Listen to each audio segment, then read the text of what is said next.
Bonjour à tous, ici Geoffrey, on se retrouve pour les Breaking News du vendredi et on va commencer par parler, comme d'habitude, de films de super-héros. Sauf que cette semaine, c'est pour tacler les films de super-héros et on va se cacher derrière James Gray, réalisateur de The Yard, La Nuit nous appartient, Lost City of Z et Ad Astra. Et le monsieur a accordé une interview au Cahier du cinéma où il a donné son avis pas forcément très positif sur les films de super-héros et surtout sur la mode et cette manière que l'industrie et donc tous les gens au sein de l'industrie, les réalisateurs et réalisatrices, ont de vraiment se jeter dans ce genre-là pour continuer leur carrière. Alors pour replacer un petit peu le contexte, James Gray, donc comme je disais, c'est un réalisateur qui est quand même assez culte, qui depuis Little Odessa est considéré comme un des réalisateurs les plus importants du cinéma américain contemporain.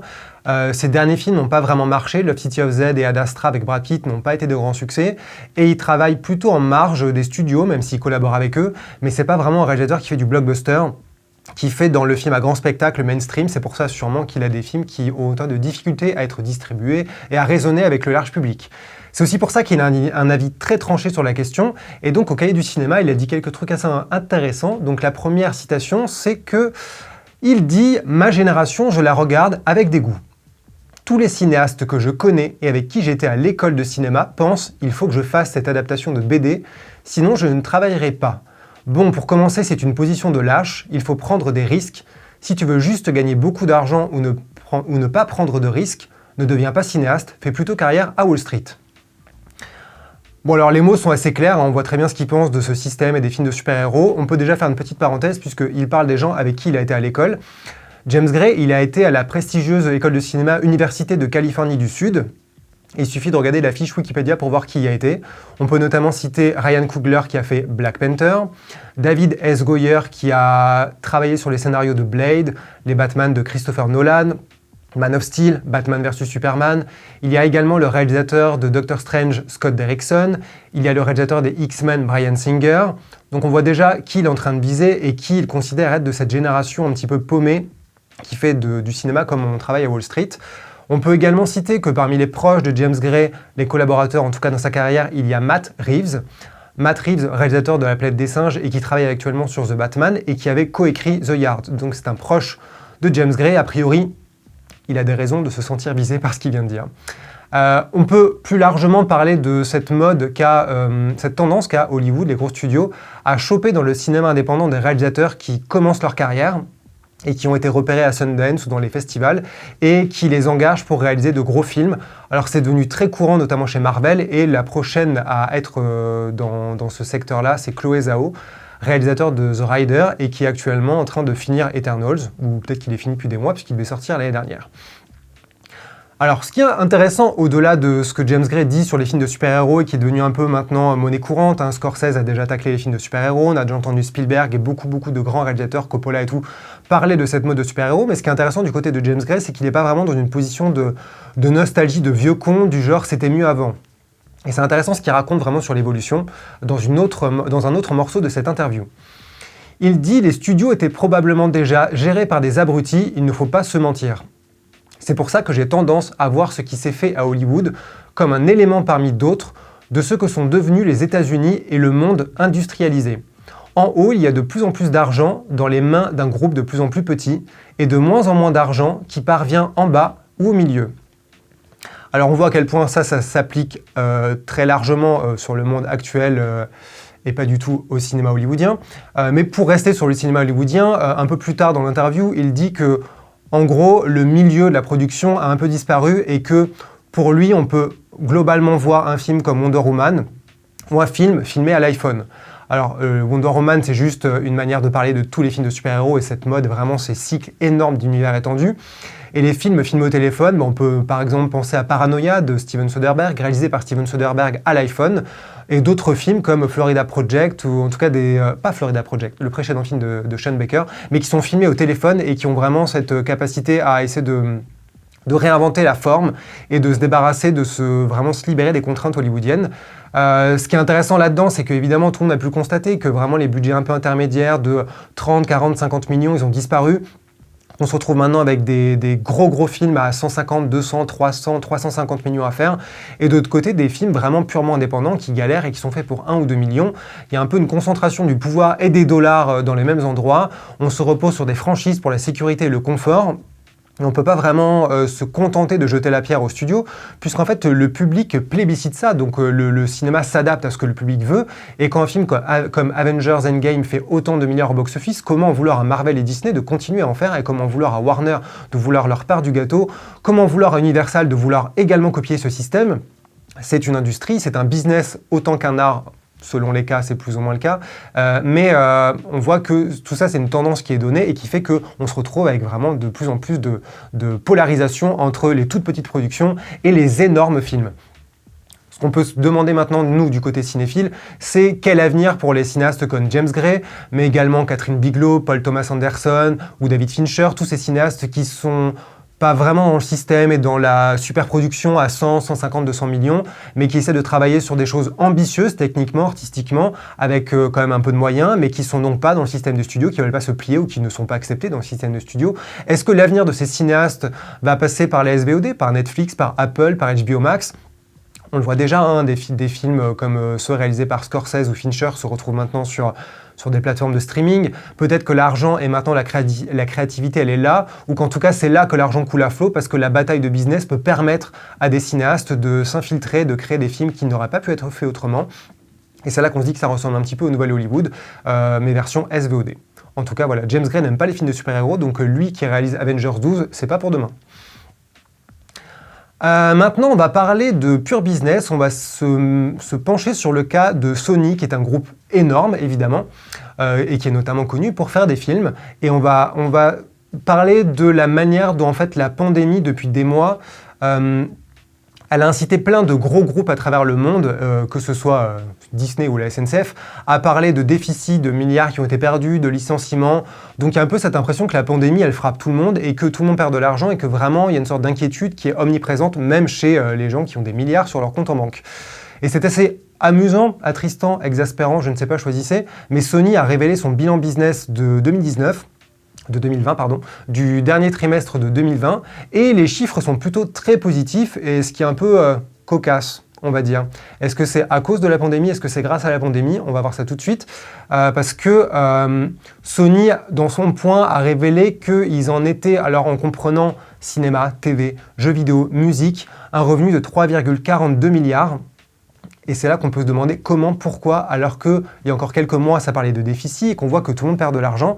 Alors déjà, du côté de Sony, puisqu'encore une fois, c'est un groupe énorme qui touche tout un tas de secteurs du divertissement et de la technologie, déjà, il y a la PlayStation 5. La PlayStation 5 qui est sortie dans un certain bordel et chaos en fin d'année dernière, elle s'est vendue jusque-là officiellement à 4,5 millions d'exemplaires dans le monde. Ça a donc évidemment boosté la filière jeux vidéo de Sony. À côté de ça, il faut qu'on parle aussi du fait que, en période de pandémie, le jeu vidéo, évidemment, c'est un secteur qui a largement bénéficié du confinement, des couvre-feux et de tout ce bordel. La branche jeux vidéo de Sony, elle a notamment vu un bond au niveau des abonnements au PlayStation Plus, qui est un service donc, de jeux en ligne. Et il y a eu plein de trucs qui ont été achetés en ligne. Tout le monde ne jouait pas sur la Switch et Animal Crossing. Il y a des gens qui étaient aussi sur Sony. Ensuite, Sony, c'est aussi le secteur musique qui comprend, bizarrement, le secteur animation. Et c'est là qu'on va pouvoir s'attarder sur Demon Slayer, l'adaptation en film d'un manga très célèbre, qui a donc été coproduit par Sony et qui a rencontré un succès monstrueux au Japon. C'est le plus gros succès de tous les temps au Japon. Ça a aussi permis de vendre beaucoup de musique de BO de ce film. Bref, ça a énormément participé au bilan business très positif de Sony sur la fin 2019. Fin 2020, pourquoi je dis 2019 ? Fin 2020. Et enfin, c'est là que le truc nous intéresse un peu plus directement sur l'écran large, il y a le côté cinéma et TV. Alors déjà, on peut commencer par dire que Sony a repoussé le peu de films qu'ils avaient et qu'il n'y a eu quasiment rien au cinéma sur la fin 2020. Il y a eu en gros que le film Monster Hunter. Monster Hunter, c'est donc l'adaptation par Paul W.S. Anderson des jeux vidéo très connus.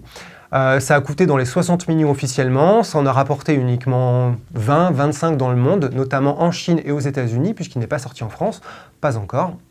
C'est loin d'avoir été un succès et surtout tout ça a fait que le box-office de Sony fin 2020 était loin du box-office de l'année précédente en 2019 où il y avait notamment Jumanji 2. Donc on peut se demander mais comment avec moins de box-office le secteur TV et cinéma de Sony s'en sort si bien puisqu'ils ont fait un bond, ils ont triplé leurs bénéfices sur cette fin d'année 2020. Et c'est là qu'on rentre dans les détails et qu'on voit à quel point ça peut être un petit peu absurde puisque les principales raisons de ces bénéfices et de ce boost dans les revenus, c'est qu'il y a eu moins d'argent dépensé du côté marketing et publicité. Ce secteur-là, évidemment, avec la pandémie, il s'est cassé la gueule, donc il y a eu beaucoup moins d'argent en jeu, il n'y avait pas de films à vendre, il n'y avait pas de campagne publicitaire à lancer, et donc ça a permis une énorme économie pour le studio Sony. L'autre chose, c'est que du côté TV, il y a eu aussi beaucoup de rentrées d'argent, avec notamment le catalogue, les ventes de tous les côtés, et en gros le fonds de catalogue, le fonds de commerce de Sony, donc pas de l'ordre de la nouveauté, mais des choses qui étaient déjà chez eux en stock. C'est là qu'on peut s'attarder sur le fait que vraiment le box-office des films, on a beau en parler très régulièrement sur écran large, on a beau tous être attentifs et parler d'un film qui fait un énorme carton, qui marque des records, ou un film qui est un flop, et se dire à quel point ça a des conséquences sur un studio et sur l'industrie en général, mais en fait on voit que finalement c'est qu'une facette potentiellement toute petite sur l'industrie énorme d'un studio comme Sony. C'est là qu'on peut se dire qu'évidemment, il y a un peu une économie de l'absurde, parce que c'est quasiment comme si c'était moins risqué de ne pas sortir un film, plutôt que de le sortir, parce que le marketing et vendre un film et en faire potentiellement succès pour inonder le marché d'images publicitaires, ça coûte énormément d'argent, et tellement d'argent que parfois c'est quasiment suicidaire, et c'est pour ça, entre parenthèses, qu'on a des films qui sont finalement vendus à Netflix, parce que les studios se rendent compte que le vendre au cinéma et essayer de faire en sorte qu'il marche, ça va demander tellement d'argent qu'en fait, ça va juste minimiser les chances d'en faire un film rentable. À titre d'information, le marketing pour des films comme Jurassic World, Fallen Kingdom ou un Avengers Endgame ou Infinity War, c'est 200-250 millions, c'est-à-dire des budgets de blockbuster uniquement pour vendre le blockbuster. Il y a quand même une forme d'absurdité qui explique pourquoi, encore une fois, pour revenir à James Gray, il y a autant d'argent qui est mis en haut de la pyramide et encore moins d'argent qui est sur les échelons en dessous. Sony, c'est un studio qui n'avait pas hésité à tacler il y a quelques mois le studio concurrent Warner Bros. Quand ils avaient décidé de sortir envers et contre tous Tenet en pleine pandémie. Pour Sony, c'était totalement suicidaire. Il se trouve que la réalité leur a un peu donné raison. Donc Sony a été quand même assez prudent. Ils ont sorti Monster Hunter sûrement parce qu'ils savaient que ce serait malin pour le marché chinois peut-être. Bon, il se trouve que ça n'a pas été le cas. Et peut-être pour les ventes en VOD, DVD, Blu-ray. En 2021, le studio Sony, comme ils ont repoussé tous leurs films, on aura Venom 2 et SOS Fantôme, l'héritage. En 2022, ils ont aussi repoussé des films, on aura Uncharted et Morbius. Donc ils ont encore beaucoup de choses en stock, mais en tout cas, Sony, a priori, ils vont bien, donc on va pas pleurer sur leur sort. Enfin, on va parler d'un sujet très important dont on aura pu et dû parler depuis quelques semaines, mais une tribune a été publiée sur Télérama pour parler du sort de l'état des scénaristes en France, et c'est très important. C'est une manière de parler très globalement de quelque chose qui est dans l'air depuis un long moment, c'est la manière dont les scénaristes sont maltraités, mal payés, méprisés, oubliés, invisibilisés, et à quel point ils sont malheureusement encore considérés comme des personnes de l'ombre, même par les gens du milieu. Tout ça a commencé début décembre avec la création d'un groupe Facebook, Paroles de scénaristes. Le principe était de partager de manière plus ou moins anonyme, et surtout pas pour en faire un procès ouvert, de partager des témoignages, montrer les combats au quotidien, les problèmes et les guerres silencieuses pour les scénaristes, pour exister et faire leur travail au mieux. Alors c'est entre le rire jaune, la rage, les pleurs, les soupirs, l'exaspération face à ces dizaines et des dizaines de témoignages. Il y a eu un effet boule de neige. Ça a libéré la parole, évidemment, comme dans tous ces mouvements de libération de parole. Il y a de plus en plus de gens. C'est passionnant à lire, effrayant à découvrir. En gros, ça tourne autour du fait que c'est du travail non payé, des combats pour être payés, des combats pour être crédités pour son travail à l'écran. Une réappropriation beaucoup trop courante du travail à coup de c'est moi producteur ou réalisateur qui a eu l'idée chez moi en pensant à mon enfance, alors que ça fait en fait des années que des scénaristes travaillaient sur le scénario avant de le rapporter. Et aussi beaucoup de producteurs, productrices, réalisateurs, réalisatrices qui se donnent un crédit un peu trop facile de co-scénaristes parce qu'ils ont changé 3 lignes ou réarrangé les scènes. Parmi ces personnes, il y a notamment Sabrina Beccarine, une scénariste qui travaille depuis une dizaine d'années. Elle a travaillé sur les scénarios de Fais pas ci, fais pas ça et 10%. Côté cinéma, elle a travaillé sur La dernière vie de Simon qu'elle a coécrit avec le réalisateur du film, Léo Carman. Elle a coécrit Les Innocentes, réalisé par Anne Fontaine. Et elle parle d'une expérience qui, je pense, est un peu tout ça in a nutshell. C'est qu'elle a découvert le film Les Innocentes, donc sur lequel elle a écrit en tant que co-scénariste. Elle l'a découvert en avant-première dans une salle, en tant que spectatrice normale. Le film était présenté par la réalisatrice Anne Fontaine, qui ne savait pas que Sabrina Beccarine était dans la salle. Et quand est venu le moment de questions-réponses où elle a un peu présenté le film et donc la genèse du projet, elle s'est réapproprié le truc en disant qu'elle avait eu l'idée en découvrant un manuscrit, en étant touchée par l'histoire, voilà quelque chose de très beau, de très affecté, et c'était juste une manière Je sais pas à quel point c'était malveillant ou pas, mais en tout cas, le fait est que pour la scénariste, co-scénariste, ça a été un choc, et c'est un récit parmi tant d'autres qui montre à quel point il y a des problèmes. Alors la tribune, elle est très intéressante, on vous invite évidemment à aller la lire. On a pris quelques morceaux qui montrent bien à quel point il y a plein de problèmes et qui ciblent bien ces problèmes. Nous, scénaristes, sommes arrivés au point de rupture dans ce système qui nous écrase tous les jours plus durement et plus injustement. Nous ne voulons plus subir et être réduites au statut d'épouse soumise des années 50, sans nom ni protection sociale, juste bonne à mettre les autres maillons de la chaîne en lumière. Nous n'acceptons plus que notre rôle soit minimisé comme il l'est depuis la nouvelle vague. On dit que les scénaristes aident les réalisateurs-réalisatrices à accoucher de leurs œuvres. Nous ne sommes pas des sages-femmes. L'œuvre ne préexiste pas à notre travail. Nous sommes co-créateurs, co-créatrices. La vague est passée, elle était belle mais elle n'est plus nouvelle, elle est poussiéreuse. Globalement, ici, c'est un appel à l'aide, une demande d'aide au gouvernement. Ça fait des années, visiblement, que ce sujet est traité de manière très officielle, avec des rapports qui sont finalement enterrés. Le but ici, c'est d'inciter, d'obliger vraiment le gouvernement à prendre ses responsabilités pour encadrer ce métier, donner aux scénaristes une vraie autonomie, une sécurité, une protection, parce que ces scénaristes, ils n'ont pas de chômage, ils n'ont pas de congé spectacle, ils ont des charges qu'ils payent, mais ils n'ont pas de protection sociale. Et en plus, c'est un métier qui est très compliqué pour se lancer là-dedans, c'est un métier de passion, c'est un métier, mais il y a vraiment la passion, c'est-à-dire que quand on se lance, on écrit gratuitement, on écrit ses projets, on essaie de les proposer. Il y a un énorme investissement personnel pour les gens, c'est vraiment un travail qui prend énormément de temps et d'énergie, et ce qui donc nécessite encore plus de protection parce que c'est un travail précieux. Sans scénariste, il n'y a pas d'histoire, il n'y a pas de fiction, il n'y a pas de film, il n'y a pas de série, il n'y a rien. Quelques chiffres qui montrent à quel point il y a des problèmes en France. L'argent investi dans les scénarios, dans l'écriture en France, c'est 1 à 3%, alors que dans les pays comme les États-Unis, c'est 10 à 15%. Et les accords collectifs en France, c'est que dalle, c'est quelques pages qui concernent surtout la télévision, pas vraiment l'animation et le cinéma, alors que dans les pays anglo-saxons, c'est des accords de 600 pages qui sont renégociés tous les 3 ans, bref, c'est vraiment pris au sérieux. Une phrase très intéressante dans cette tribune, « Arrêtez avec le mythe de l'auteur qui écrit en regardant par la fenêtre, touché par la grâce ». Ici, c'est vraiment, on voit, le nerf de la guerre, c'est reconnaître le travail de ces gens, tout simplement. C'est des gens qui travaillent pendant des années à écrire, à développer des scénarios, et on peut parler de la politique de l'auteur qui est hérité de la nouvelle vague, et qui veut, en gros, pour faire simple, que le réalisateur soit vraiment le chef d'orchestre. C'est un film de le réalisateur. C'est lui qui a tout géré, c'est lui qui a vraiment... qui a donné naissance au projet. C'est maintenant tellement ancré dans les esprits qu'on arrive à l'absurdité de réalisateurs qui doivent forcément, de manière plus ou moins claire, être co-scénaristes des projets pour les dossiers qui sont présentés au CNC. C'est vraiment un truc qu'on incite les jeunes réalisateurs à avoir une touche, à avoir un crédit au scénario, parce que c'est une tradition.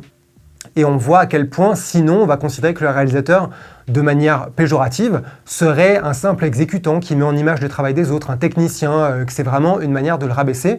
Et quand on compare avec des pays comme les États-Unis, où des gens comme Hitchcock, Fincher, Spielberg, Burton n'ont pas scénarisé, n'ont jamais été scénaristes ou n'ont pas été sur leur plus grand film, par exemple, on voit à quel point il y a un gouffre qui fait qu'en France, vraiment, on va dans le mur et que ça fait souffrir tout un secteur, celui des scénaristes. Le rôle des médias là-dedans, on va parler un petit peu d'écran large comme de tous les autres médias, c'est de participer à la visibilité des scénaristes. Je parle d'écran large parce qu'à notre niveau, on a un petit rôle, on a une petite responsabilité. Il faut qu'on mette plus en avant les scénaristes, qu'on arrête avec ces automatismes qu'on a tous. Hein. Nous, encore une fois, on l'a souvent eu et on l'a encore aujourd'hui, de dire une série 2, un film 2, alors qu'en fait c'est un film réalisé par quelqu'un, écrit par d'autres. Le directeur de la photo, c'est quelqu'un d'autre. Le monteur, c'est quelqu'un d'autre. Le réalisateur, c'est un poste important. Mais il y a plein d'autres gens sans qui le film n'existerait pas. À la fin de la tribune, l'État lui-même est intercepté, interpellé. Nous appelons Roselyne Bachelot, notre ministre de la Culture, à mettre en place les états généraux du scénario et nous appelons les actrices et acteurs, réalisateurs et réalisatrices, productrices et producteurs et l'ensemble du secteur culturel à élever publiquement leur voix pour les joindre à la nôtre. Car c'est la qualité des scénarios et donc des films et des séries qui est mise à mal quand les scénaristes sont maltraités. On nous reproche une fiction moins qualitative que celle des pays voisins. Donnez-nous enfin les moyens de bien faire notre travail et d'être à la hauteur de nos ambitions. Et cette phrase, elle est très importante, c'est pour ça qu'on voulait absolument vous parler de ça, parce que c'est pas juste un truc de l'industrie et de l'entre-soi, c'est quelque chose qui vous concerne tous, toutes, parce que les films et les séries que vous aimez, c'est lié au métier de scénariste, et c'est pour ça qu'on voulait mettre un petit coup de projecteur à notre niveau, notre petit niveau, sur ce beau métier important. Faut savoir aussi que ça secoue déjà un peu le milieu. Il y a une page qui a été créée pour les directeurs et directrices de casting, pour montrer à quel point ces problèmes que les scénaristes ont, plein d'autres corps du métier l'ont également. On vous invite vraiment à aller lire cette tribune sur Télérama et à liker la page sur Parole de scénariste pour voir ces expériences, ces témoignages absolument incroyables. Bref, on vous souhaite en tout cas, après tout ça, un bon week-end. Dites-nous ce que vous pensez de ces sujets qui concernent les métiers de l'ombre, malheureusement, et tous les coulisses du cinéma, et si ça vous intéresse autant que quand on parle de Captain America et d'Iron Man. J'espère que oui. Bon week-end, abonnez-vous à la chaîne Écran Large, dites-nous, likez, donnez-nous de l'amour, bref, à bientôt, salut.